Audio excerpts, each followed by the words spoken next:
Arnaud Stéphanie est l'invité de ce journal. Bonsoir. Bonsoir. Vous êtes le directeur régional de l'INSEE Auvergne. L'INSEE vient de publier une étude sur les aires urbaines de la région. Que faut-il tout d'abord entendre par aire urbaine, monsieur Stéphanie? Alors l'aire urbaine est une manière de décrire la ville. Il y a plusieurs manières de décrire la ville, plusieurs acceptions de ce terme. La première renvoie à des niveaux de population et, je dirais, de la concentration de bâtis. Oui. Donc c'est les agglomérations, au sens où nous l'entendons, concentration d'habitants et concentration de bâtis. C'est une vision très morphologique de la chose. Une autre manière de présenter également la ville, c'est de parler de l'attrait qu'elle représente pour une population environnante, Oui. au travers d'un critère tout simple, ce qui est l'emploi. Où est-ce que l'emploi d'une ville, d'un pôle urbain, exerce son attractivité. Et c'est ça la notion d'aire urbaine. Donc ce sont les enjeux plutôt économiques qui conditionnent ces aires. Voilà. Donc il y a 7 grandes aires urbaines en Auvergne: Clermont, Vichy, Montluçon, Le Puy-en-Velay, Aurillac, Moulins et Issoire. 3 moyennes et 16 petites qui maillent le territoire. Qu'est-ce qui change en 2010 en Auvergne par rapport à ces aires urbaines?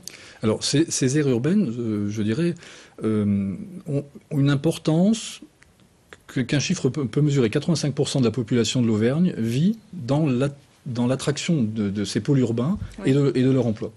Ça peut paraître énorme, c'est énorme. France entière, c'est 95%. Donc on est un peu en retrait.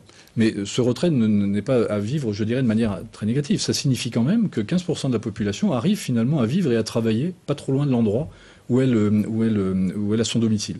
Et ça, c'est un fait intéressant. La deuxième chose, c'est que ces territoires urbains se développent de manière plus équilibrée entre les grands pôles, comme Clermont-Ferrand et toutes ces communes environnantes, et puis cet environnement. Il faut dire qu'en Auvergne, il y a de la place. La densité n'est pas très importante, et donc on peut s'éloigner des pôles urbains pour y résider en même temps que son emploi, on le trouve ailleurs.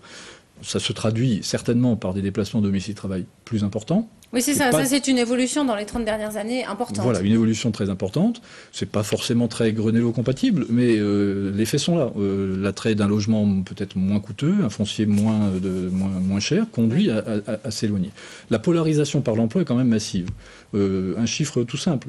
En 1999, pour prendre tout simplement l'exemple de Clermont-Ferrand, parce que Clermont-Ferrand et son aire urbaine représentent quand même une proportion très importante de la population d'Auvergne. C'est un habitant de l'Auvergne sur 3.